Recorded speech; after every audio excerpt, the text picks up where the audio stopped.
It's okay. Go, go.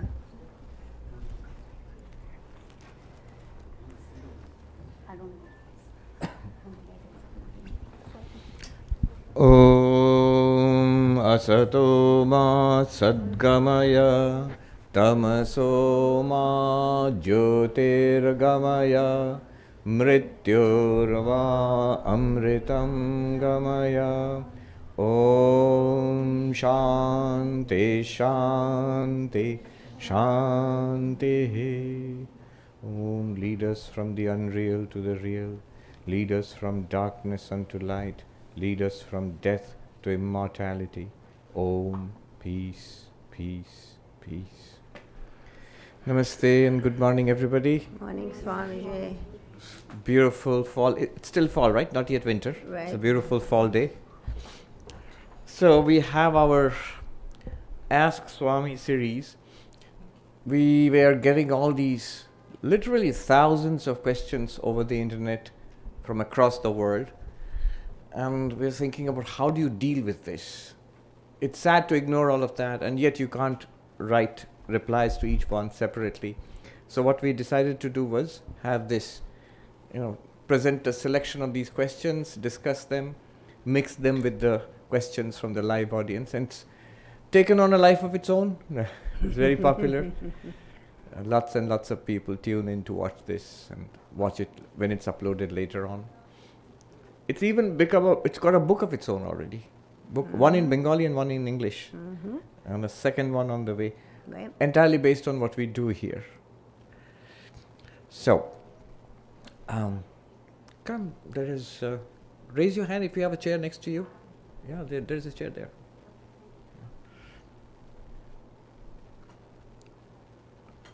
So what we do here is, some of the questions from the internet audience are presented. Diane will read out those questions, and then we will ask you to raise your hands and come here to the front and tell us your name and ask a question. All right, let's see how it goes. Take it away. Thank you, Swamiji. Good morning. Good morning, everybody. The first question comes from Shandan Reddy. If the ultimate reality is the non-objectifiable consciousness, and it truly permeates all that is, then why do approaches like neti-neti, which negate everything experienced, seem to reject the very present through which this truth is expressed? Shouldn't we be able to recognize the self, not just by negating, but also by seeing through and within this moment? A good question. When we come to Advaita Vedanta, this question will become inevitable at some point or the other. Have you noticed how difficult the questions have been? I mean, I've been here from the beginning of this series, and I've noticed how the questions have evolved. The questions have become more and more difficult over the years. More technical, more precise. Good. This question is a good question. You see, in Vedanta, we say that there is one ultimate reality. In Sanskrit, it is called Brahman. Brahman means the limitless existence consciousness place, which is supposed to be everywhere, all the time. It is the one reality that is the essence of this universe. So basically, the point he's making here is, it's everywhere. If it's everywhere, it's in all that we experience. Everything that we are experiencing must be that ultimate spiritual reality. In that case, why do we do this neti-neti thing in Vedanta? This negation. That means it's not this, it's not the body, it's not the prana, it's not the mind, it's not the intellect, and so on and so forth. And then we come to this pure consciousness, this witness consciousness. If, to put it very simply, if everything is God, then why go through the whole process of not this, not this? Why not just see God directly? You see, if you appreciate the essence of the question, the answer will make sense. Yes, in spirit you are right, but in practice it doesn't work like that. Why it doesn't work like that is this. Even if everything is God, we are not seeing anything as God. You see, the question is, why don't you directly see through what is there and see it as God? But we are seeing. We see people, we see places and objects and activities, this world. We don't see God. So just seeing will not work. That's what I'm saying. There's something that is stopping us from seeing everything as it is, as the divine reality, as Brahman, as Satchidananda, whatever you call it, as the absolute. We are not experiencing that. We are not seeing things as they are. So what's something stopping us? This is what stops us. This is called ignorance. It's just that we don't know. But if we just didn't know, that wouldn't be such a big problem. The big problem is not only do we not know, we know wrongly. It's not that we do not know everything as God. We know that it is not God. We are quite clear. I wish I were God, but I'm not. I must be honest. That would be the biggest dishonesty to say I am God, because I simply don't feel like God at all. And I wish all these people were God, but they're just people. And this is just the world. How wonderful, beautiful, or maddening, or awful. It's just samsara, the world. I don't see anything as God. Neither here, nor there. And that's why dualism is actually often more acceptable to people than non-dualism. Dualism means there is a God somewhere. We are not seeing it. Let's say God is in heaven. Now, people are willing to believe that. It's much more difficult to say that this is God. It seems utterly non-God. So, what Advaita Vedanta does is, it's called a process of dehypnotization. It is true that Brahman alone exists. There's one spiritual reality. But we have hypnotized ourselves into seeing it as the world and as ourselves. As Jiva Jagat, Jagat world, Jiva us, sentient beings, each of us. That's what we think we are, and that's what we think this world is. So we must dehypnotize ourselves. Dehypnotize means negation. What we see here is not the truth. The neti must start here. It's like this rope is not appreciated as the rope is mistaken as a snake. Now, in order to see the rope, you can just say, why don't you just directly see the rope? Well, you cannot. First of all, you have to say, what you think is the snake is not a snake. Look closely. It's a rope. So that negation, this is not a snake, is essential to appreciate it as a rope. Otherwise, what will happen is, the man will start looking, he's quite clear this is a snake, so he'll start looking for a rope elsewhere. Not there. To see that snake, as so-called snake, as a rope, you have to deny, negate the snake. You must dispel the illusion. You must correct the error. Then only. In the Mandukya Upanishad, it is said, the three states, waking, dreaming, deep sleep, and then they say that the reality is the fourth. And what is the fourth? Everybody is eager to know. Because waking we understand. This is waking, this is our life. Dreams also we understand.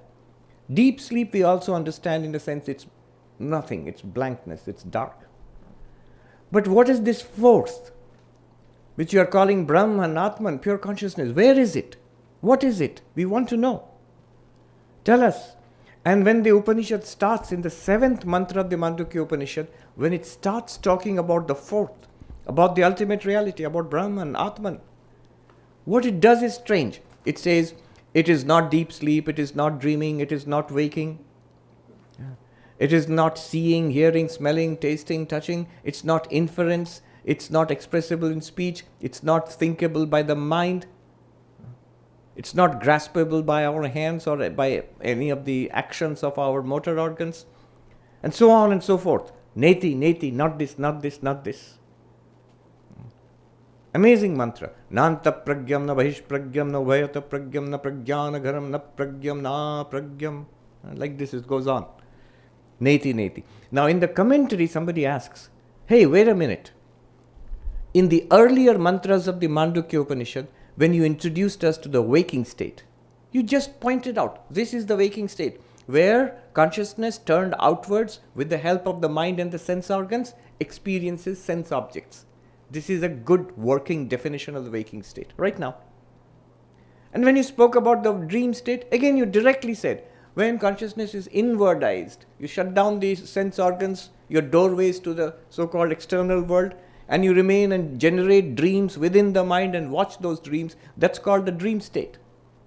You directly told us, when you're neither seeing the world nor watching dreams, you're just shut down to blankness, that's called the deep sleep state. So in each of those, waking, dreaming, deep sleep, you directly told us what it is. But now when it comes to the so-called fourth, pure consciousness, tell us directly. But what are you doing?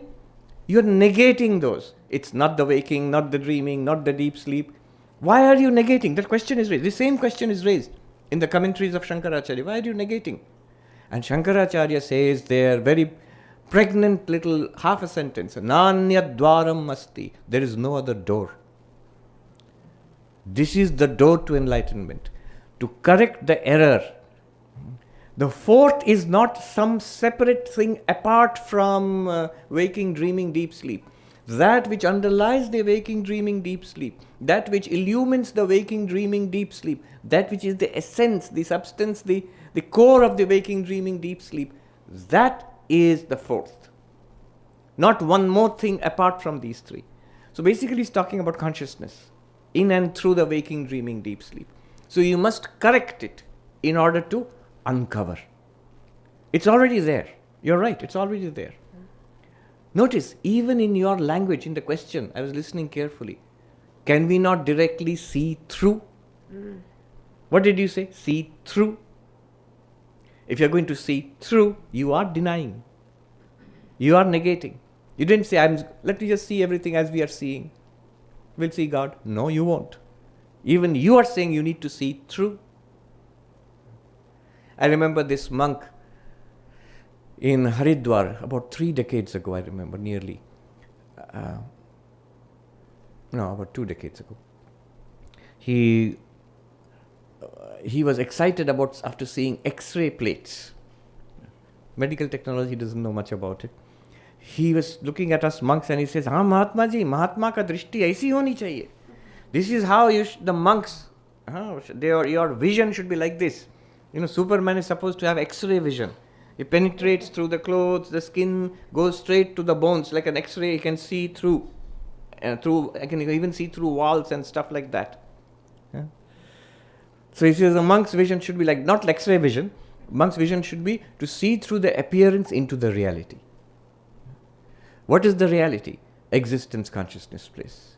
What is it appearing as? As this world. That seeing through. You're right. The question is right. But you have to see through. Seeing the surface will not do. So seeing through, how do you see through? Not with these eyes. With the eye of knowledge. That's what the third eye, often in Hindu iconography you'll see a third eye here. It means the eye of knowledge. The eye of insight. The eye of awakening. You awaken to what this world really is. Beautiful phrase of the Tibetan Buddhists. The primordial ground of being in ignorance appears as samsara, and in enlightenment appears as nirvana. So the primordial ground of being, that which is samsara, will become nirvana when you become enlightened. You will see this very world and your own self, first your own self and this world, shining with this light of Brahman, or the light that is Brahman. So first, negation. If you do not negate and just affirm it, we'll just have sense perceptions. What do you see? Colors, shapes, people, places, things. What are you thinking? About myself, about people, about my work, about my life. Just usual stuff. That is not going to reveal God to you. The Isha Upanishad, it says, Isha Vasyam idam sarvam. Extraordinary 1/4 of a verse. Isha Vasyam idam sarvam. Idam sarvam means all this. What do you do with all this? Vasyam, cover it. Cover it how? By what? Isha, by God. What do you mean cover it by God?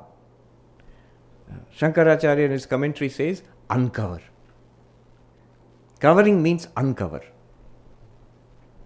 Uncover how? Discover. How will you discover? Inquire. Any discovery requires inquiry. You have to ask ChatGPT. You have to ask, what is this world? Then one must undergo an initial phase of negation. That it's not this. Not the body, not the prana, not the mind, not the intellect, not even the blankness which follows when you deny everything. The witness of that blankness, the intellect, the mind, the prana, the senses and all of that, and the body and the world, that one. But that one is reached only by, first neti neti, by uncovering. Covering means uncovering, is equal to discovering. Swami, the philosopher Arindam Chakravarti was here. He has a way with words. So he said that you go to a feast, especially in India, the delicious food will be covered with dishes. So the food is dish covered.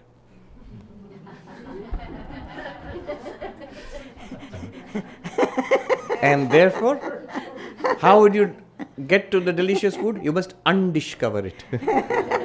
So when I said uncover is equal to discover, he flips it around. He says it's already dish covered. You must undish cover it. Yeah, but in any case, there is a process of negation. And then when you have discovered it, Sri Ramakrishna puts it this way. You climb up this house, you go through the front door and the first floor, second floor, leave it all behind, neti neti, till you reach the roof of the house. And then you discover what the roof of the house is made of, the wood and the cement and the bricks and stuff. Then you look back at what you left behind and you find the whole of the house is made of the same thing. Exactly like that with neti neti, when we inquire through the philosophical inquiry of Vedanta, through the meditative inquiry of yoga, or by the grace of God in devotion, whichever way you find out, you leave it all behind and you find the reality. Then you look back upon what you had left behind. This body, this very mind, this world, it will all be divinized then. Then you reach non-duality. It's all one non-dual. But your intuition is correct. If it's finally this, you have to see God in everything, then why leave everything behind? You have to initially. You have to leave everything behind, come to the naked presence of God, to the bare awareness, to the bare being itself. Then look back and see everything is constituted of that. If you are a Vishishtadvaitin or a Dvaita Vedantin, you will say, that being has become all of this. If you are a non-dualist, Advaitin like us, you will say, that being is appearing as all of this. Just your different theory of causality. A transformation theory or an appearance theory. In Sanskrit, Parinamavada, Vivartavada. But the point is, there is one reality. That much. Okay. Well, we'll take one more, then we'll come to a question from the live audience. This question is from Vaijanti Kokane. Pranam Swamiji. You spoke of three theories: limitation theory, reflection theory, appearance theory. To which of these categories does the Sri Ramakrishna Vivekananda tradition belong? Also, is reflected consciousness the same as appearance consciousness? Again, very technical question, but a beautiful question. When I say beautiful question, you should know that it's something I know the answer to.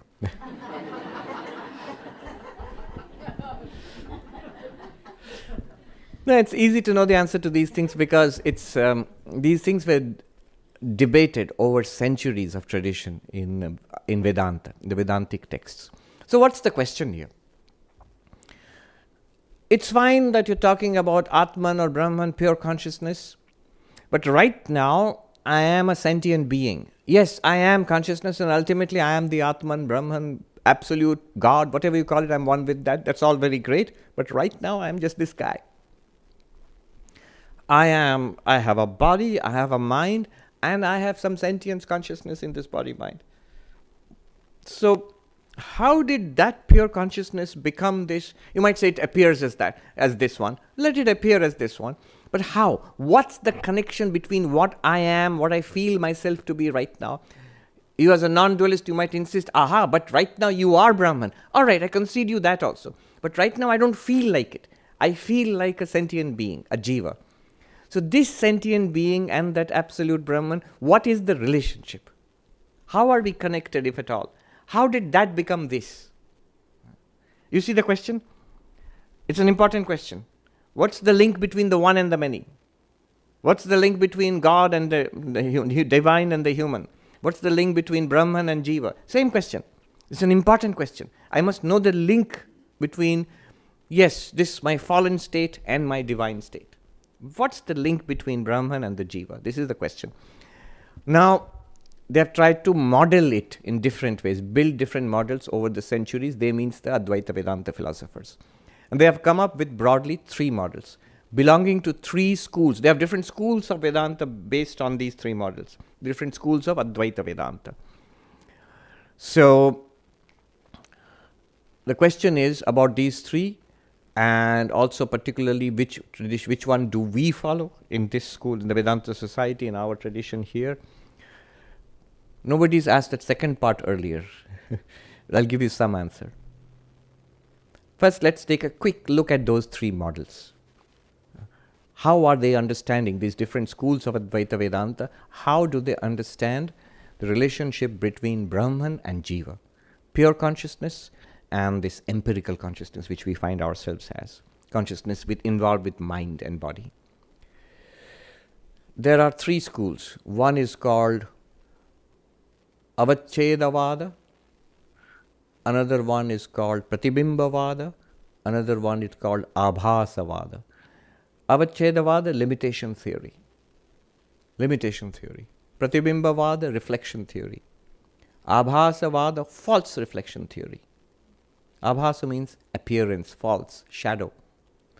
So, who says, which are these 3 schools which talk about these 3 theories? The Avachedavada is the theory upheld, the model upheld by a school of Vedanta called the Bhamati school, at the source of which was a great philosopher called Vachaspati Mishra. He was one of the renowned figures, not only in Vedanta, but in different schools of Indian philosophy. He has written important works for a number of schools of Indian philosophy. In Vedanta, for us, he has written a book called the Bhamati, which is a commentary on Shankaracharya's commentary on the Brahma Sutras. Other books also. In Sankhya, he's written Sankhya Tattva Kaumudi. See, the books, the names they gave were so beautiful. Sankhya Tattva Kaumudi means, Sankhya is a school of philosophy. Tattva means principles or truths. Kaumudi, moonlight. So the book is, if you read the title of the book means moonlight illumining the principles of the Sankhya philosophy. A moonlight on the, so a moonbeam on the Bhamati. This book is named after his wife. So there's a beautiful story of how he ignored his wife completely, was immersed in writing this book. And one day he suddenly saw her, noticed her, and years after their marriage, and said, "Who are you?" And she said, "I'm your wife. We've been married all these years, and I've faithfully lived and supported you, and you've been immersed in that book." So he was very sad, and he said, "Oh, then what I can do for you is, I will name this book." He asked, "What's your name?" And she says, "Bhamati." Literally, it means the luminosity of the intellect. Mati and Bhamati. So, Bhamati said, "All right." That's not so strange as you might think. Up to very recently, even now in India, you get married when your parents tell you to get married. You don't know whom you're marrying. You might not, nowadays they at least meet, but earlier it's quite possible that they wouldn't even meet. They wouldn't even know who they're marrying. So, Bhamati. So he said, Vachaspati Mishra said, "All right, I will name my book, this book I will name it Bhamati, and as long as they study Vedanta, they will know your name." in the centuries and thousands of years from now on. And that's true. He lived 1,000 years ago, around 1080. So 1100 years after that, we're still talking about Bhamati here in Manhattan in the 21st century. So that's the name of the book. And he is a tremendous scholar across various schools of Indian philosophy. And that's why there's a title given to him, Vachaspati Mishra. Sarvatantra Swatantra Acharya, the master who independently roams about in the different philosophies, who has independent access to different philosophies, mastery over different philosophies. Anyway, we are concerned about his Vedanta book. So in that Bhamati, that's why the school of Vedanta which he pioneered is called the Bhamati school. And one of their distinct features is the limitation theory. We'll come back to that later. The other theory is the reflection theory. This is sponsored by a school called the Vivarana school. And that's important because technically, if you force us, as this question is forcing us, select a tradition you belong to, then we will say we belong to that tradition. Because that's the tradition held on to by the monks, the non-dualistic monks of Shankara's order. We are all followers of the Vivarana school of Vedanta. Why? Because the Vivarana is a commentary on the commentary called Panchapadika, which is a commentary on the commentary of Shankaracharya on the Brahma Sutras. So there's the Brahma Sutras. This is a key text of Vedanta. Any school of Vedanta, if you want to have a school of Vedanta, you must write a commentary on it. So that's how you get a school of Vedanta. So that is, so Shankaracharya writes his commentary on the Brahma Sutra. That's known as Brahma Sutra Bhashya or Shariraka Mimamsa Bhashya and so on.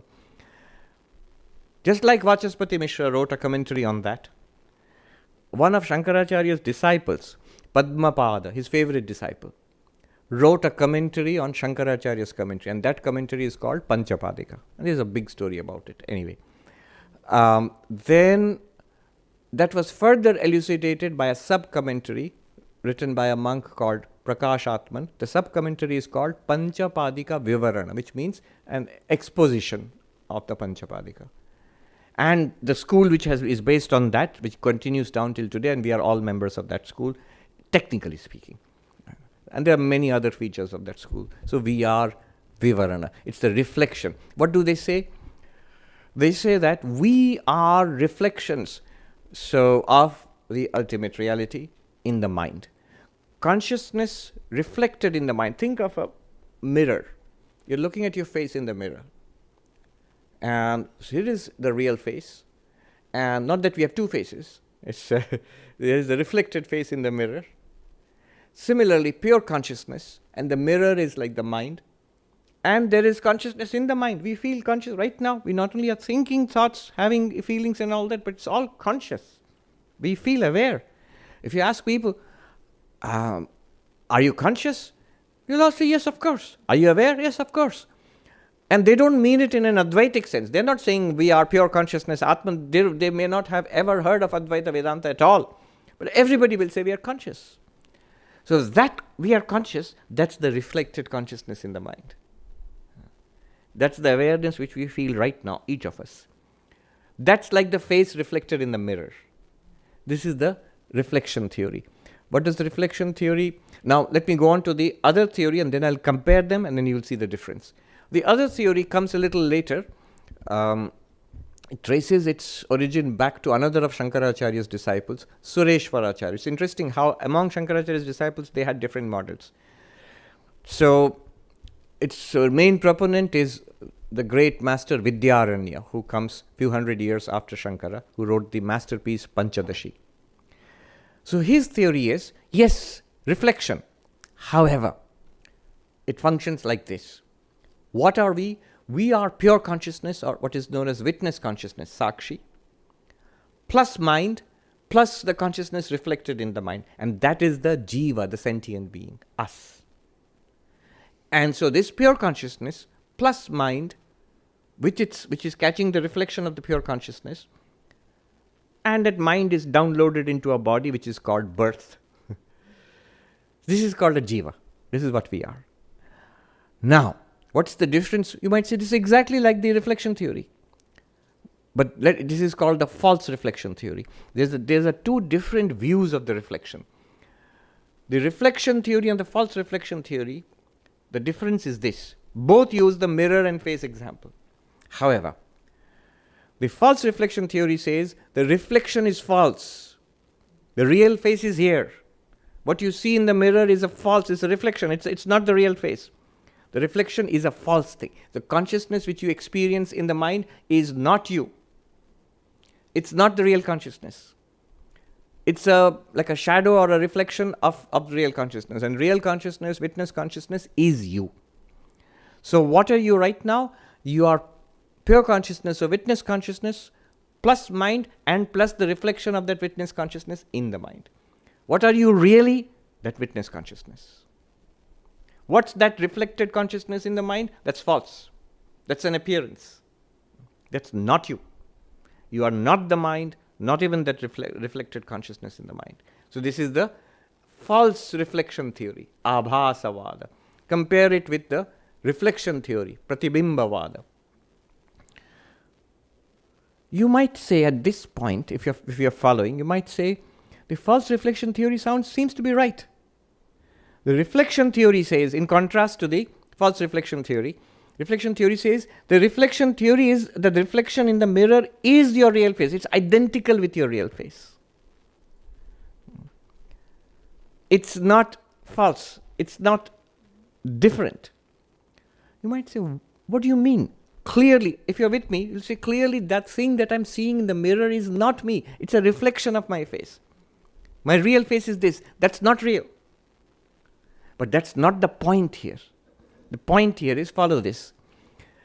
When we go in front of a mirror to brush our teeth or, wash our face or decorate our face, we look at the reflection and we don't go, that's not me. What do? That's me. I am not at all confused that I am there. I know I am here. I am using that to access my real face. That's just me. We have no confusion at all. We don't say that that's the reflection, this is the real face. Are we ever confused that we have to correct it? That's a false reflection, this is the real face. No, we don't. We're not confused. We don't start brushing the reflection. Yeah. When we want to wash our face, we don't start washing the mirror. No. We don't say, I'm made of glass. No, I'm made of skin and bone. So when we look at our reflection in the mirror every day in the morning, we are under no delusion that that's me there. I know that one is me here. And I use it just to access my real face. Similarly, the reflection theory says, this reflected consciousness, it's you, the witness consciousness. Deny the mind in which it is reflected, and it merges back into you, the witness consciousness. So do you see the difference between taking the reflection as false and taking the reflection as true? Both are correct. You can see from both, if you switch back and forth between two views, both have their point of view. It is true that the one thing, literally the thing you see in the mirror is not your real face. But it's also true, we take it to be our real face for very good reason. We take it to a real face for all practical reasons. It is our real face because we can brush and all of that. So these are the two theories, the two reflection theories. One is the reflection theory, one is the false reflection theory. Pratibhimbavada, avachedavada. Which one do we belong to? If we are pushed to it, pratibhimbavada. Because for two reasons. One is the monastic tradition of which we are part. So it goes back to Shankaracharya, and their school is the reflection theory, pratibhimbavada. Another thing is things which Sri Ramakrishna or the Holy Mother have said. Holy Mother says more than once, my child, she says in Bengali, chaya kaya ak. The reflection and the original are one. Who would say that? The reflection theory or the false reflection theory? The reflection theory. She meant it in another sense. She would say, when somebody came and said, meditation, you have told me to meditate on Sri Ramakrishna. I find it very difficult. My mind wanders all over the place. And she would say to the disciple, My child, just look at the picture of Sri Ramakrishna. Just look at the picture of Sri Ramakrishna and stare at it. That is as good as meditation. If you just look at the picture of Sri Ramakrishna. Why? Chaya Kaya Ak. The reflection and the original are the same. It's an accurate reflection. How is this reflection and the original same? Just like your face in the mirror is same as your face. That applies. Yes, in that sense. So it's somewhat like the reflection theory of the Shankara school of Vedanta. Here you're talking in terms of a deity, the image, photograph, and the original. And there we are talking about pure consciousness and the consciousness reflected in the mind. All right. That brings us to the earlier theory of limitation theory, Avachedavada. Now that's very interesting. There it says, forget all your reflection business. It's too complicated. When you access your own consciousness right now, when we are conscious, you turn inwards and try to feel that I'm conscious, which we all are. You are literally accessing Atman or Brahman, not a reflection. You know what it's like? When you look at the sky through the window. If you look at the sky through the window, what does it look like? It looks like the sky is square or rectangular or circular. It looks like the sky is this big or this big. It looks like every window has its own sky. All of that is false. The sky is not square, the window is square. This window is square, that window is rectangular, that window is circular. The sky is not circular or square or rectangular. Are you following me? It's the quality of the window which appears to limit the sky. That's why it's called the limitation theory. It's not that every window has its own sky. It's an effect created by multiple windows, by looking at the sky through multiple windows. It's a limitation created by the windows. The sky is one, not many. It's not inside a window. We're just looking at it through a window. It's not square or circular. Similarly, like the windows, there are minds. All these minds. And consciousness is shining through all of them. Here it seems to be a kind person, like the rectangular sky. There it seems to be a harsh person, like the square sky. So those kind and harsh are qualities of the mind. Intelligent, learned, wise, foolish, uncontrolled, spiritual, worldly, all are qualities of the mind. But the consciousness which is shining through them is the original consciousness of Brahman or Atman. The beauty of the limitation theory is, no matter what the sky looks like, square, circular, many in number, but when you look through the window, you are actually seeing the real sky, not a reflection of the sky. Right now, you feel conscious? Yes. This consciousness is Atman. It's Brahman. It's that divinity itself. If you can but extract it from the limitations imposed by the window. What is the window? Our mind and intellect, our inner equipment. That's the limitation theory. So these are the three theories. And I've also answered the question which tradition ours belongs to. And the second part of the question was that what is the difference between the reflection theory and the appearance, the reflection appearance theory, which is the false reflection theory, which is also something that I've explained. Good. Now, somebody from the audience here, if anybody wants to ask, the gentleman there, please come. Yes, please come up here. You have to come up here because they are recording it and there are people who are watching this online. Tell us your name and ask the question. Yes.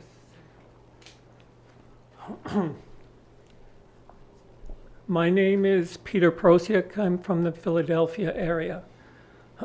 So I just want to make sure I'm on the right track. The question and the explanation are not what we are seeking. It's what prompted the question, and the same thing prompted the explanation, and is witness to both. So, are the theories that you just explained also limitations, and we should focus on what inspired the theories? Yes, that's a good point to make. The theories I spoke about, avachedavada, limitation theory, pratibimbavada, reflection theory, abhasavada, the false reflection theory. Notice I use the word models. These are attempts. We have a question, these are attempts at answering. The question is from the intellect, the attempts are also from the intellect. But it's not without value, because the people who are giving us those answers, these models, they're enlightened masters. What they do is, they turn inwards in meditation or stillness into the reality which they already, they know, it's very clear to them. And from that they try to trace back, they try to clear a path from jungles of our intellect. They try to make a path through it, hack a path through it to the goal. Different paths can be made. Notice, if we appreciate it, the limitation theory, reflection theory, and the false reflection theory all have their merits, all have their beauties, all have their limitations. All of them can enlighten, all of them can confuse. That's the problem of explanations. They can help you, but unwisely handled, they can trap us in a network of concepts. All right. There is one light, one consciousness in which questions arise, answers are given, in which I say, I don't know this. In that light itself, I say, now I know this. Neither knowing nor not knowing will help you. But the light which reveals the not knowing is the same light which reveals the knowing. I don't understand this. That's an experience. How are you having that experience? You don't even need to know the answer. You just need to know how you are having that experience, and you'll become enlightened. Or you know the answer, but in the same light itself you know the answer. You cannot argue your way to enlightenment. What argument can do is remove confusions. And the truth is self-shining. Does that help? Thank you. Thank you. We'll take one more question. Is the gentleman there? Please come.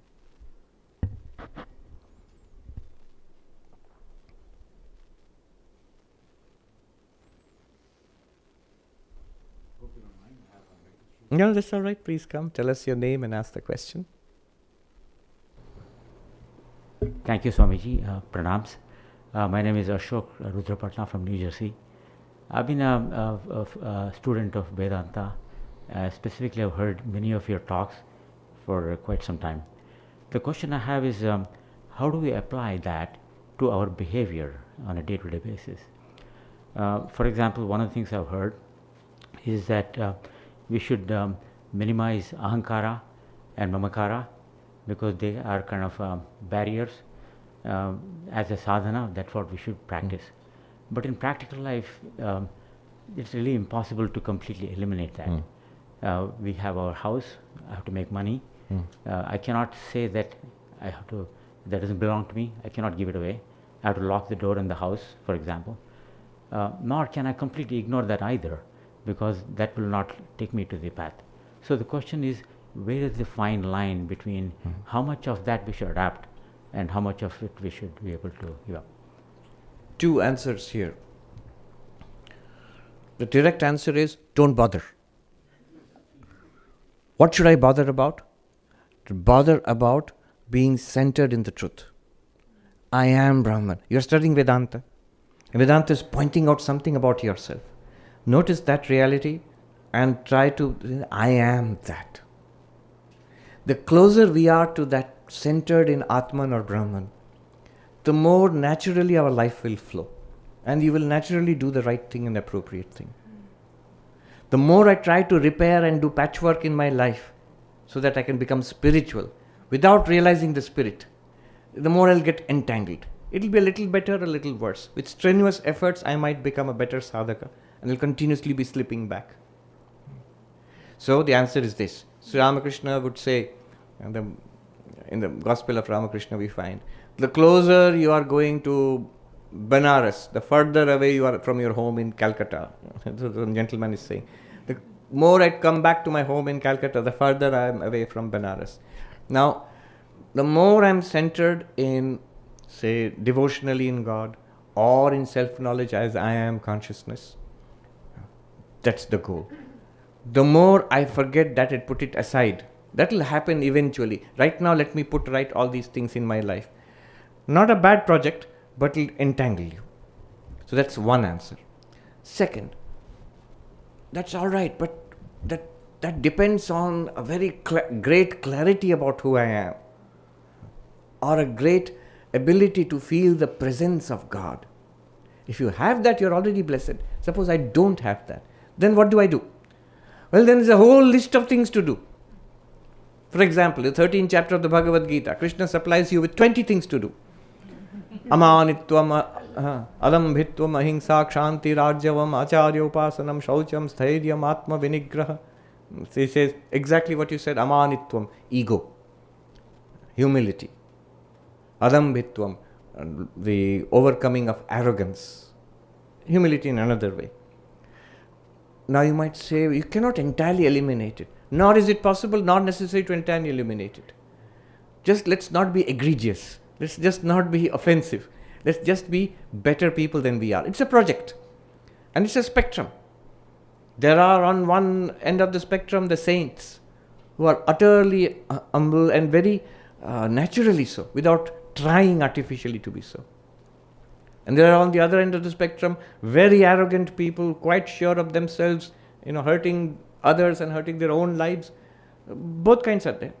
Let us move towards that end of the spectrum with whatever effort we can do. So these are the two answers. One is be centered in God, or be centered in the realization I am the Atman, Chidananda Rupa Shivoham. One requires devotion, the other one requires knowledge. And if you must do, then cultivate these virtues. Krishna gives a list of 20 virtues. There in other places in the Gita, he gives long lists of virtues, lots and enough to do for the whole life. And at the end of it, we'll find we have made just a little progress. And it's a good thing. That is the hard work of spiritual life. Vivekananda says, the only thing that we can do is polish the mirror. That's polishing the mirror. Does that help? Thank you. Thank you. Another way of answering this is Jnana Yoga, Vedanta, what we are doing, you're listening to the talk, studying Vedanta, Upanishads and other texts, is clarifying more and more who we are. But the hard work and the essential work of spiritual life, what you say, Vedanta in day-to-day life, is the other three yogas. Karma Yoga, Bhakti Yoga and Raja Yoga. Cultivate a quality of devotion to the Supreme. Let's forget pure consciousness, reflection theory, limitation theory, let's forget that. I am just this guy. And there is divinity here. I am in the presence of my Lord. This is devotion. You don't even have to say it. You don't have to have an elaborate puja or worship. Have a little ritual. Listen to devotional songs. Pray in the solitude of your home, in the solitude of your mind or heart. For yourself, for others.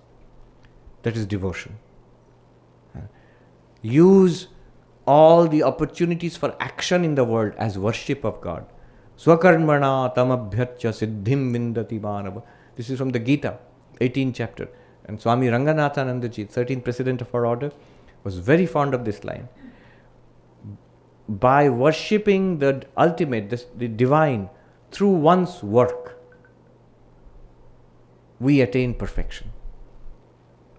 Swakarmana, by one's actions. Tam abhyarcha, worshipping the divine. Siddhim vindati manava. Human beings attain to perfection. What work? Whatever work. If it is true, if Vedanta is true, that the non-dual Brahman alone exists, where is this non-dual Brahman? Everywhere. Brahman is in the office, on the highway, in the kitchen, in the shrine, in the church and in the temple and in the meditation hall, in the classroom. Brahman is everywhere. Equally everywhere. Nirdosham hi samam Brahma. Faultless, the faultless Brahman is equally everywhere. In that case, I can worship the divine in every action. There used to be this monk, I have heard about him, but I never met him. he was in our hospital in Benares. He was known as Bon Bihari Maharaj. The local people used to call him Bon Baba. So in French, bon means good. And all his life he worked in the hospital there, and his work was to change the dressings on people's after post-operation care. They're just changing the dressings and applying the disinfectant, the medicines. So he would do that. And it was such a saintly soul that the patients would come. It just became a tradition in the city that if he touched you, if he, dressed your wounds, dressed after it, you would be blessed and you would be cured. So there would be like long lines waiting for him. Until the end of his life, when he was old and unable to move, he would sit on a wheelchair and patients would come to him and he would change their dressings. Everybody felt uplifted. It was no longer about the pain or the wound or the dressings. It's just people wanted his touch and to be in his presence for a few seconds. So divinely uplifting. But what was the work he did? The work of a nurse. All his life. So Swami Chaitanandaji has met him. He says the extraordinary sweetness of the man would overwhelm you when you went to him. And all his life he just worked hard, day in and day out, years and decades of his life. And this man was the most utterly overflowing with sweetness. Yes. That is the day-to-day application of Vedanta. Thank you. Thank you, Swamiji. You have a question?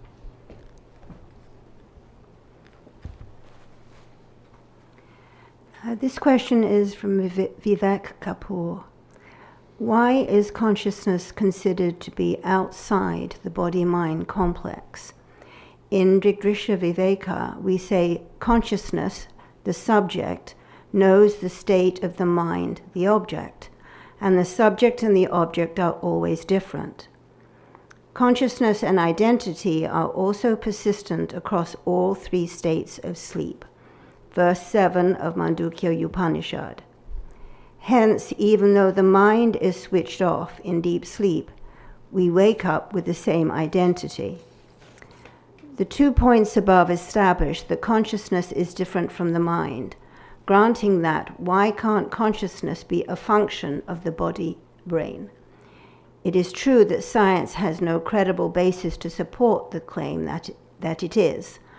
That said, what is the reasoning to say it is not? So the last part of it, the first part of it is standard Vedanta, so he's got that down right. The last part of it is, okay, I understand consciousness is different from the mind. Why is it different from the mind? In the waking state, in the dream state, we find the mind functioning. Right now the mind is functioning. In dreams, the mind is also functioning because dreams are generated by the mind. And in the waking, we are conscious. In the dream, we are conscious. However, he says that in deep sleep, the mind is shut down. The senses are shut down. We are not aware of the external world. We are not aware of the body. We do not have any dreams. We do not even have a sense of the ego that I am sleeping. Nothing like that. And yet, in line with the Mandukya Upanishad, the blankness of deep sleep, that deep restfulness, that is also claimed by us. When we wake up, we didn't say that, I was awake and I dreamt. After that, I wasn't there anymore and now I'm back again. No, we say, I was awake, I dreamt, I slept, and I'm awake again. So I slept. I was there in deep sleep. What was the I which was there in deep sleep? Clearly not the mind, not this ego, which is saying this now, because that was sleeping. So if the mind was sleeping, it is consciousness which was the witness of the absence of the mind.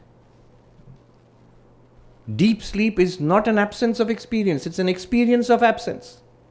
The mind is shut down, therefore the world is absent. Senses are absent. Absent means to your first person phenomenal experience. And the ego is also absent. There is no ego which says, I am sleeping now. If that is there, then you are not sleeping. When little boys, naughty little kids, they pretend to be asleep. Moms tell them to go to sleep, and finally they pretend to be asleep and they're waiting for mom to leave the room so then they can up to be mischief again. And so moms are even more intelligent. They will say, if the good little boy is sleeping, then its left foot will move. And if the little left foot moves a little, you know that the kid is not sleeping. So if you are awake, if you are saying, I am sleeping, then you're not sleeping. But if the I am sleeping is also gone, the mind is shut down. And yet we wake up and claim, I slept. So that I could not be the I of the mind, the ego. Witness consciousness persists in waking, dreaming, and sleeping. So now he says, clearly that witness consciousness cannot be the mind because it exists in deep sleep without the mind, or in the absence of the mind, in the shut down condition of the mind. Mm-hmm. Okay. But why can we not say he is now going back to the body? Why can we not say it's the sleeping body, the brain and the nervous system which are generating consciousness, which is the mainstream view of consciousness? Physiologists, biologists, neuroscientists would mostly say that it's the brain which is generating consciousness. Why does Vedanta disagree? Vedanta disagrees profoundly, but you don't have to go to Vedanta for this. In fact, most schools of Indian philosophy would disagree. Vedanta, Sankhya, Yoga, Buddhism, Jainism, all would disagree. Consciousness is not generated or produced by the brain. Why not? Well, the one unique characteristic of consciousness. What is the one unique characteristic, function, property of consciousness? First person experience. It feels like something. You feel the temperature in the room. You feel the light. You see the light in the room. You see colors. You feel the pleasure, the pain, the warmth. One senses internally thoughts, emotions, desires. All of that. These are all first person feelings. So, why can't it be generated by the brain? But the brain is entirely objective. It's a lump of matter.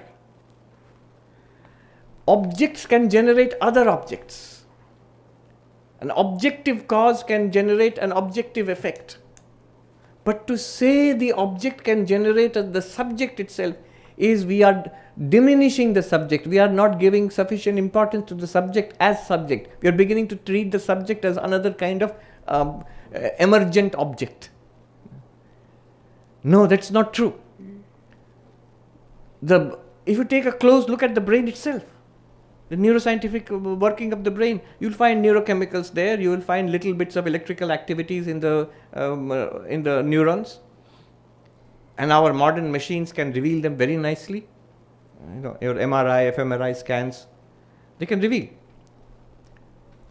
But what do they reveal? Tiny bursts of electrical activity. How is that burst of electrical activity? The warmth of the coffee you feel, the bright colors of fall you see, not so bright this time, but anyway, the first cold of the winter which you are feeling, the flash of joy which you feel in a beautiful day, the flash of irritation which you feel sometimes.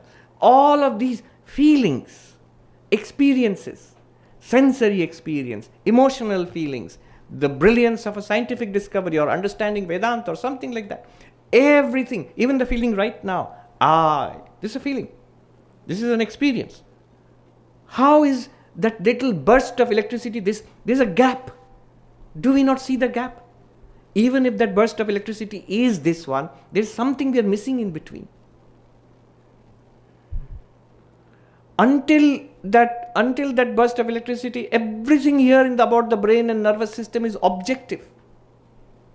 It is the warm, moist, hot atmosphere inside the environment, inside the brain, inside the skull, inside the body.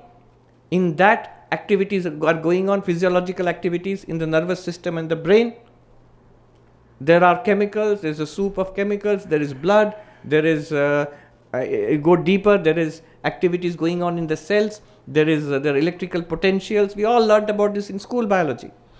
Where in all of this is consciousness? Where is the feeling? Where is the joy? Where is the pain?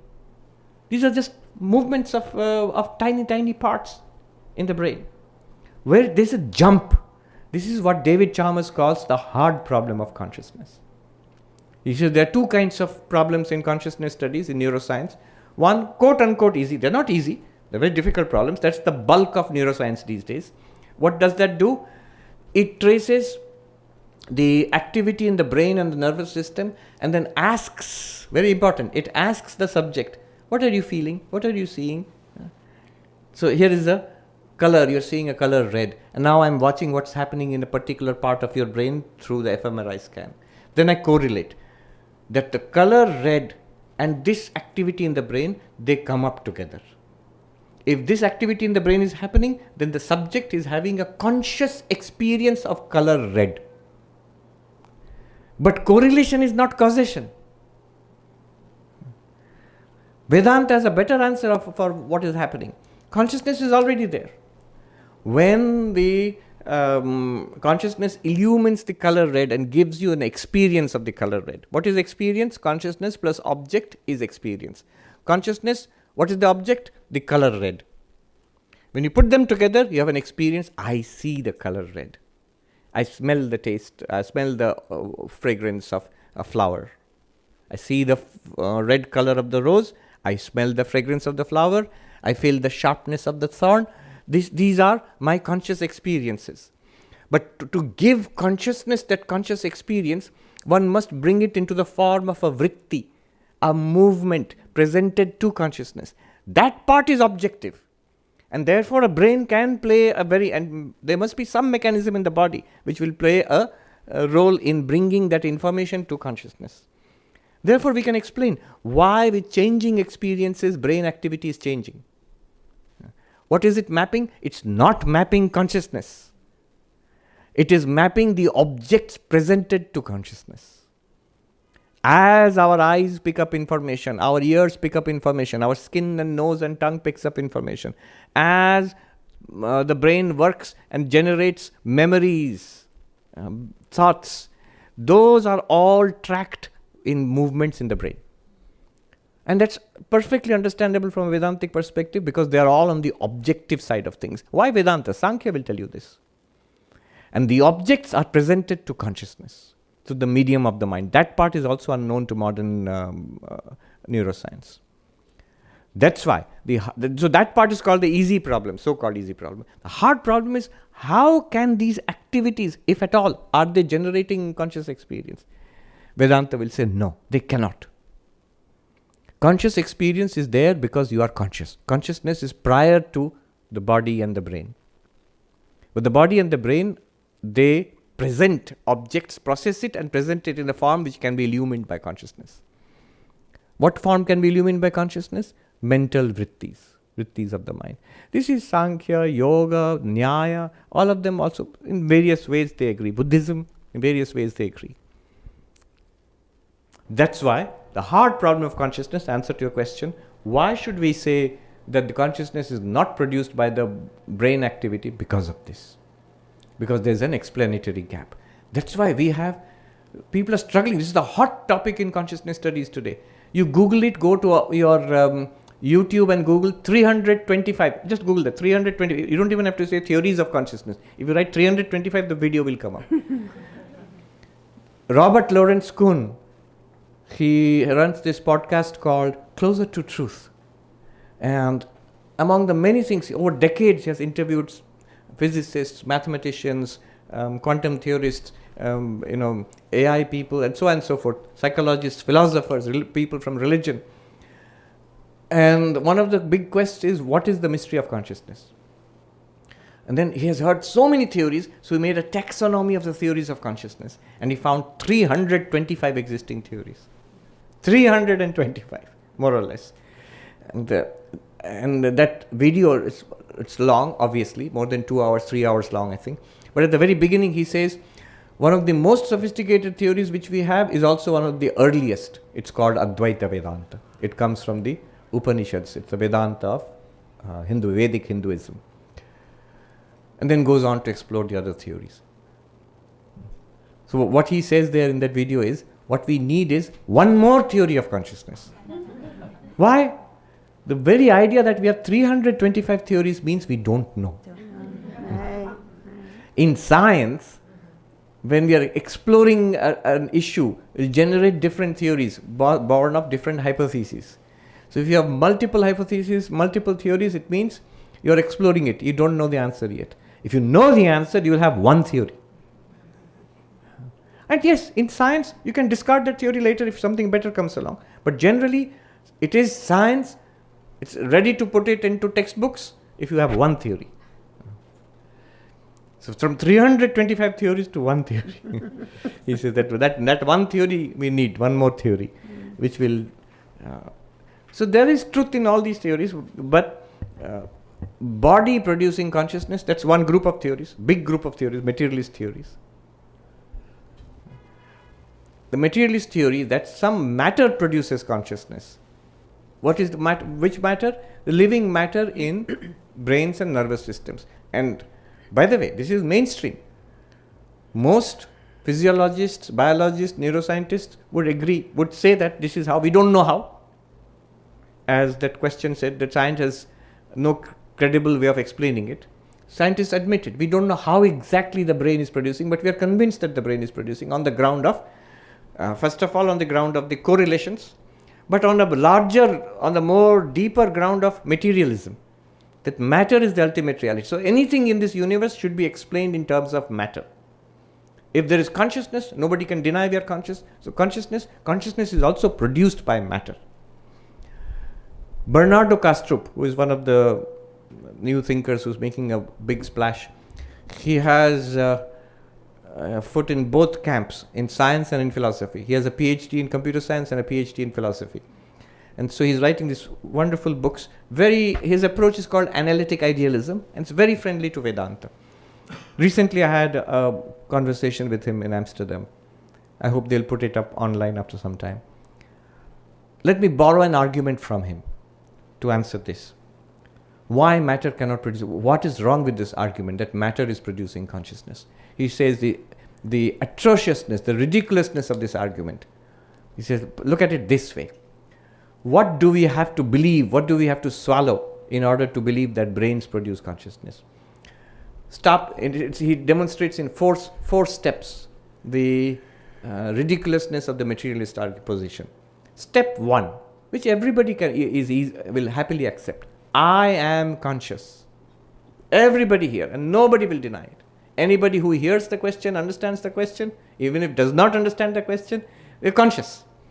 I am conscious. No doubt about it. Step 1, everybody agrees. Materialist, scientist, religious person, skeptic, Vedantin, everybody agrees.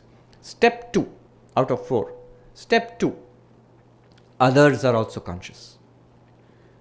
Now, that is a little relaxation of the rigor because I experience my own consciousness all the time. I don't experience your consciousness directly. I watch you and I infer that you are conscious just like me. But that we can grant. Why? On the logical grounds, what has happened once can happen more than once. It has happened in my case, I'm sure. I have no doubt. I am conscious. So if I am conscious, why not repeatable? Others can also. They all look similar to me. So clearly, it seems they are not zombies, you guys. Congratulations. I have promoted you to conscious beings, not zombies. So that's what we feel. Others are also conscious. Step 2. Okay, we accept that. Step 3. There are these things which appear to me in consciousness as objects of consciousness. Color, shape, sound, taste, smell, touch. All these people, bodies, material objects, sky, earth, all of these things are appearing to me in consciousness. But step 3 demands that which appears in consciousness actually exists outside consciousness, independently of consciousness, and we should call it matter. Now, that logically, if you go very strictly logically, it's asking a lot. Can matter be ever experienced independently, outside, separately from consciousness? Can it be demonstrated? Never. You would always require consciousness for such a demonstration. By definition. After all, experience is consciousness plus object. Now I'm asking you, can you demonstrate object exists apart from consciousness? But how will you demonstrate? You will need consciousness for that again. But this argument says, no, you must accept that matter exists independently of consciousness. Not only your consciousness, everybody's consciousness. It exists separately, independently. It does not require consciousness. Number 3, difficult to swallow. Number 4 is the worst. That so-called matter is producing you the consciousness. That matter, which is as a big question mark, we have to accept it. and accept that it is producing you the consciousness through the brain and nervous system. That which is doubtful, we have to accept that one is producing you, the undoubted, indubitable. This is not a good argument, if you put it this way. This is how Bernardo Castro puts it. Can we take one more question? Yes, Swamiji. This is a rather topical question from Tusar Sarkar, who's a 20-year-old from Bangladesh. I listen to your teachings regularly, and they have brought me great inner clarity. As I have listened to your various teachings on Advaita Vedanta, there are times when doubts arise in my mind. So I ask ChatGPT, and it gives me answers that are similar and identical to those I found in your talks.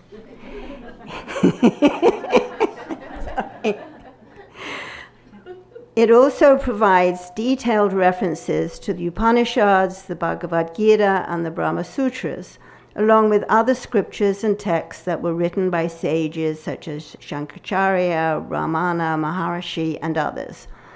Furthermore, it provides me with insights from other doctrines or philosophies like Vivishta Advaita, Dvaita, Buddhism, and other religious beliefs and sources that I haven't heard of. So my question is this: since ChatGPT knows so much about Advaita Vedanta and other doctrines, philosophies, and religions, is it not enlightened? Oh. Is ChatGPT enlightened?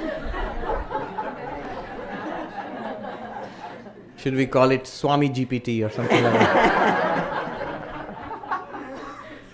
Yeah. So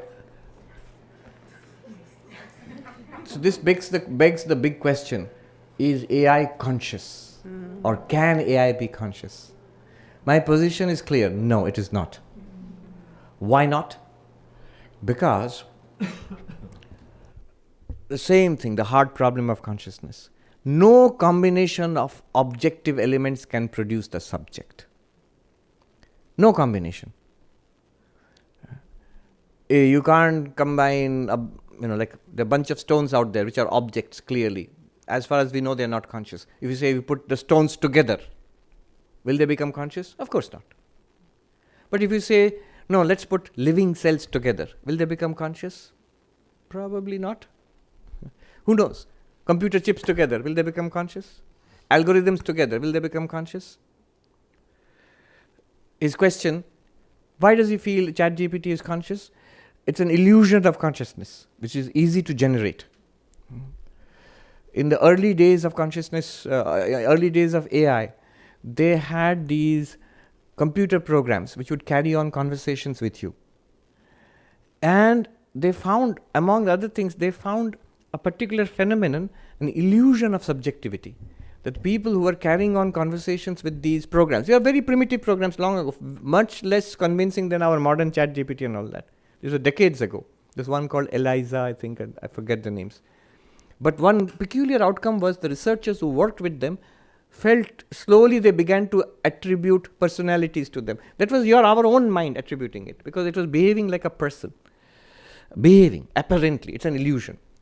So the reason why Tushar feels that ChatGPT could be enlightened is the enormous amount of Vedantic information, teachings, which it presents to him. You ask it a question, it gives a very cogent reply. So now my question would be, so it's giving a reply, as you said, from the Upanishads, from the Gita, from the Brahma Sutras, from the teachings of Ramana Maharshi, Shankaracharya. Now let me ask you, you put all these books together on the table. Will they become conscious? Will the books become enlightened? The Upanishads, we have a book with all the Upanishads in it. I have such a book. Is the book enlightened? You'll see that's not even a correct question. It's neither not enlightened nor enlightened. It's a book. There is no conscious being in there. The reflection theory, the limitation theory, and the false reflection theory, none of them apply to it. There is no limitation of consciousness there. There is no reflection of consciousness there. There is no false reflection of consciousness there. There just isn't consciousness in a book. How can it be enlightened or not enlightened? It's even wrong to say it is not enlightened. but there is no conscious being there. So the crucial question is or can AI be conscious? And my answer is, from the combination of matter, you will get more matter. If it's a very sophisticated combination of matter, you can get a simulation of consciousness. It will still be matter. It will feel like consciousness to another conscious being like us, because it's been trained on our outputs. It's trained to imitate us. It's trained to imitate you. It's trained to imitate me, as he says clearly. It sounds like me because it's been fed whatever I've said. I ran into an AI called Sarvapriyananda AI. And they demonstrated in UT, Texas. It was a graduate program. They had a project. So they built this AI. They said, we have trained it with 1,000 hours of videos of your talks. Now you can ask it any question. So it's got access to 1,000 hours of the talks which I have given, plus it's got access to the entire internet up to 2022 or something. And any Vedantic question, I tried a few and it gave really good answers. Not only gave good answers, I can't deny it because it will point out, you said this in this talk at this time. It can tell me what I said better than I can recall. It can give richer and, as you said, more comprehensive answers because it's got access to the whole world's information. Is it conscious? No. Is it enlightened? Doesn't apply. The question doesn't apply at all. Okay, this is Act 1, Scene 1. Then something happened which forced me to change my mind. So what happened was, a few weeks back, I was in Venice. So there was this conference towards a new theory of consciousness, 326 theory, the new one. And there some really amazing people working in this field had been invited to that conference. It was a pleasure to meet such people. There was Christoph Koch, one of the leading neuroscientists of the world today. There was David Chalmers from NYU, who coined the term hard problem of consciousness. There was Dr. Anil Seth, one of the leading neuroscientists in the world today. There was one of the leading quantum theorists in the world today, Carlo Rovelli. He was there. And a number of people like that. Very brilliant gathering. It was scintillating. The conversations were amazing. Not just during the conference. During dinner and lunch, over a cup of coffee. I remember on the Vaporato, they had these water taxis on the canals in. So standing there and talking with one of these philosophers. One talk especially was very important for me. It was with this guy, brilliant guy. He is in charge of Google's AI. He's the one, there's a Gemini AI, which you can use in Google. He's the lead researcher on that. He's the president of that project. Extraordinarily, insight. Brilliant guy. He didn't know much about Vedanta, didn't know anything at all, I think. But when I talked to him, he just got it. So fast on the pickup.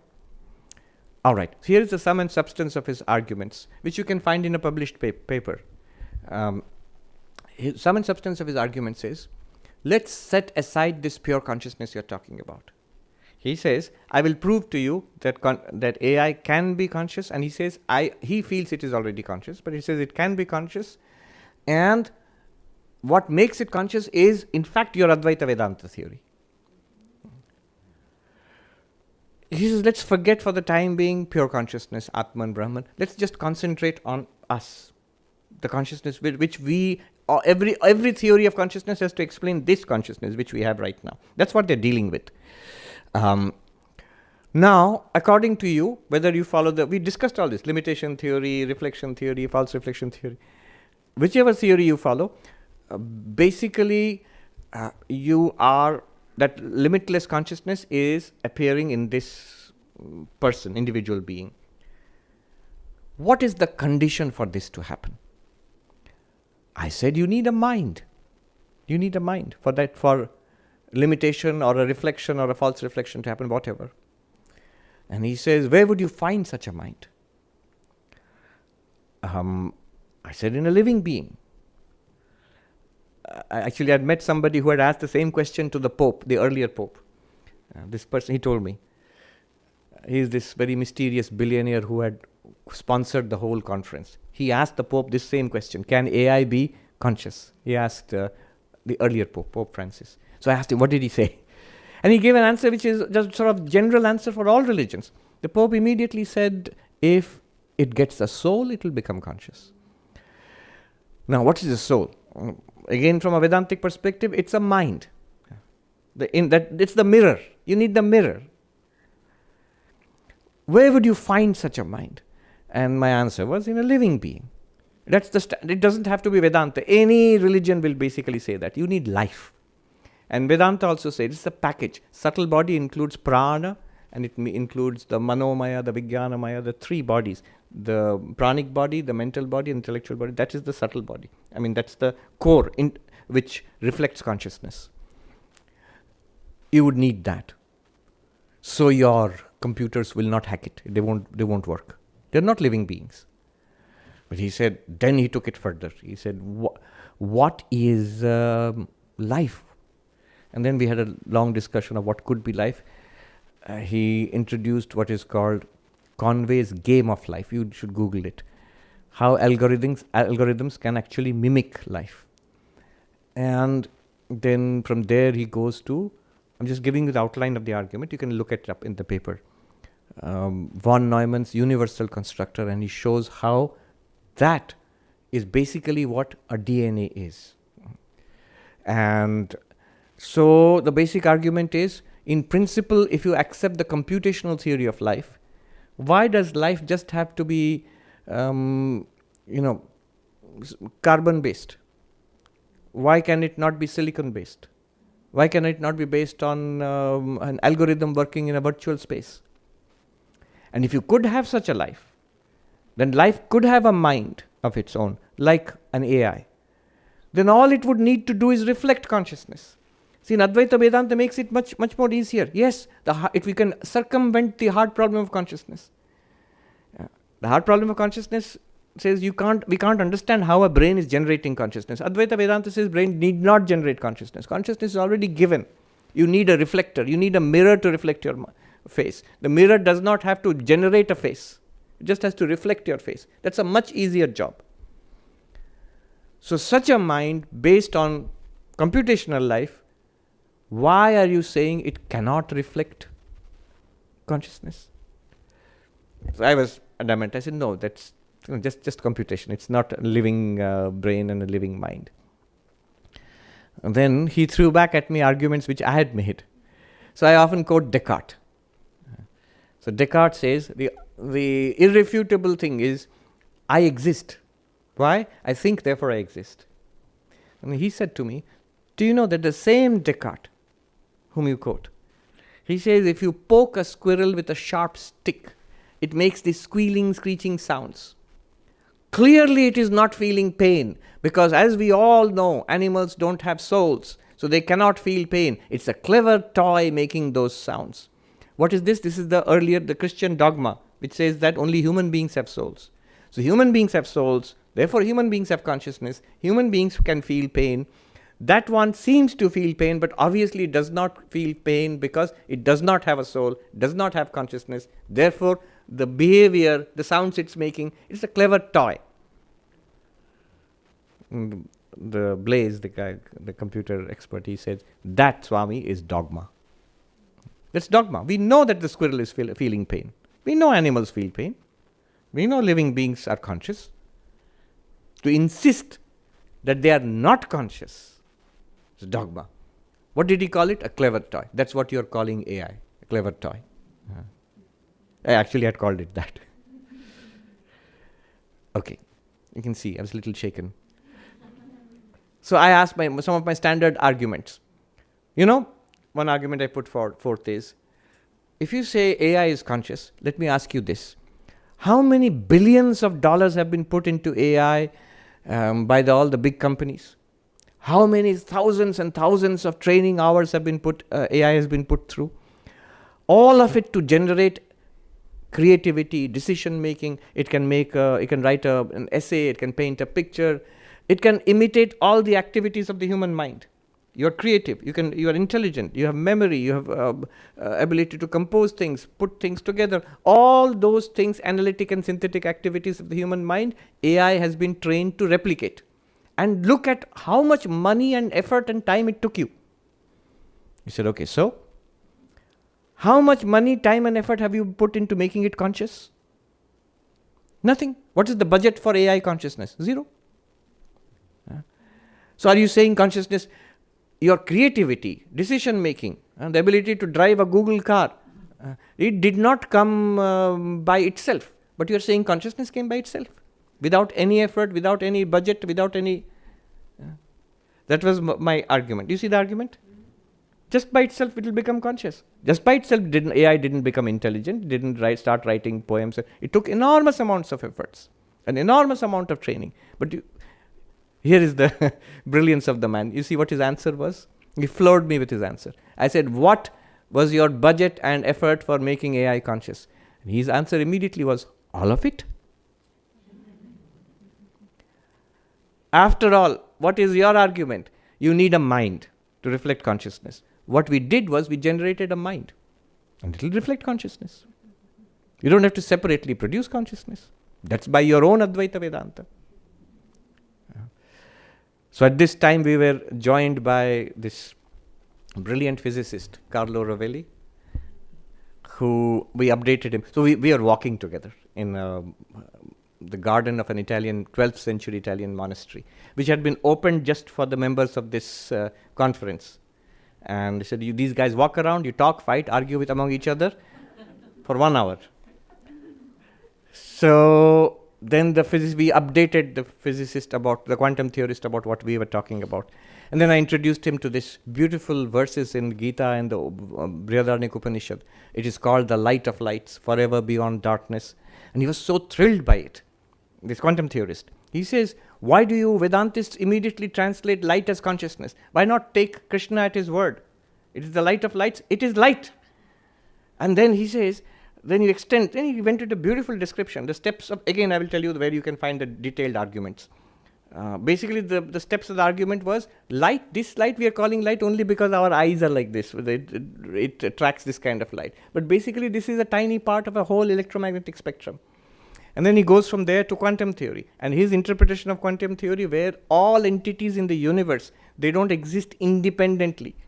They exist because of quantum interactions, exchange of information between quantum entities. And that's how this entire universe comes into being. He says, Swami, literally Krishna is right. This whole universe is light shining. And at that moment, I still remember the moment, 3 of us, so he says, we should write a paper. Advaita Vedanta, AI and quantum theory. 3 views of consciousness. At first we had decided to call it light shining. Anyway, the paper was written and they wrote it. It's the smart guys who wrote it. I just get the credit of having my name on it. You look it up, 3 views of consciousness. I think it's available on the website. It's freely available now. What I give you, this outline. So this, now the point is, can AI become conscious?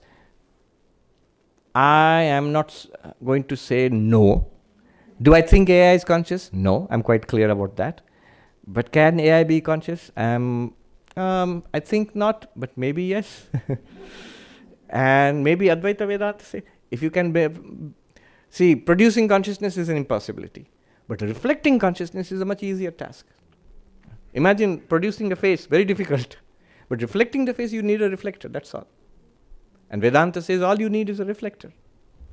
And the AI people are saying we are building better and better reflectors. Why not? At one point it can become conscious. Maybe. I heard the opposite view also. When I talked to a neuroscientist, I talked to Bernardo Castro, he said, don't listen to them. They're trapping you in their network of concepts and definitions and all. So he said that it is astonishing the amount of stupidity that you get about consciousness when you get a PhD. He said AI is basically a clever toy. It's not conscious, not going to be conscious anytime soon. So that's his point. And he says, he told me, Bernardo, see, at least I understand AI down to its very grassroots, its very roots. Exactly what is going on there, I understand. There's nothing there that's going to make it conscious. But that doesn't deny its power. and it can become more and more powerful. One last question from the audience. Wait. Yes, the gentleman there. Come.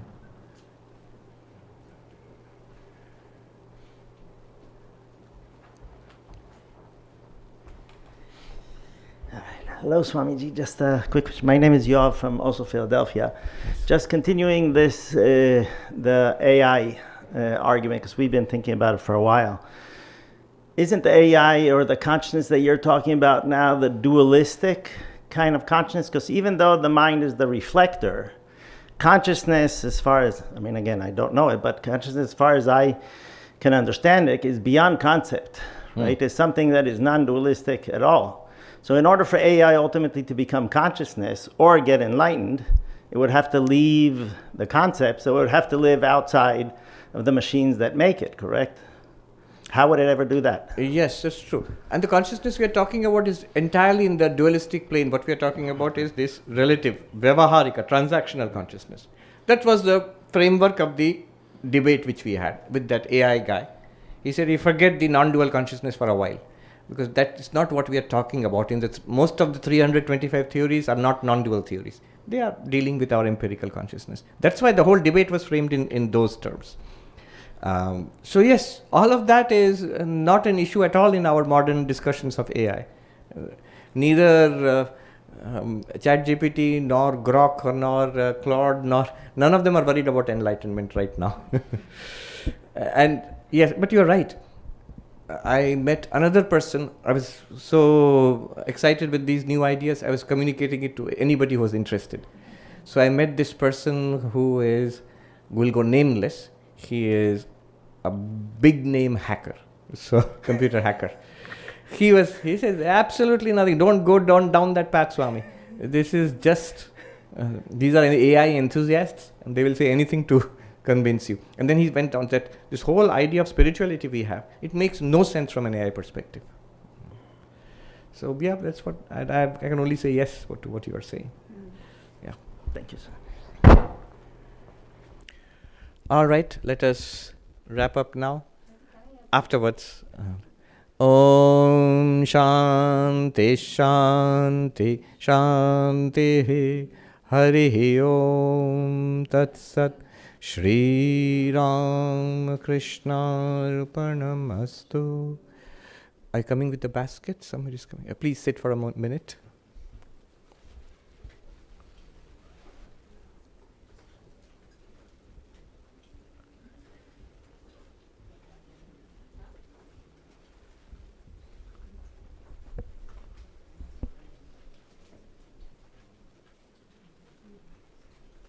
We were expecting the Consul General of Nepal. Is he here, Mr. Bhandar?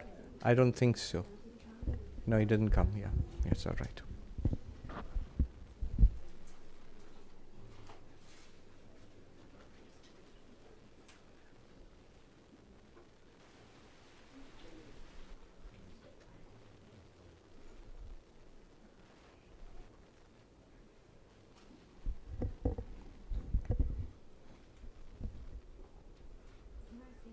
Yes. So with regard to animals and souls, as opposed to AI, how AI was structured, like the grassroots of it was man-made. We know that. As opposed to plants, animals, and others.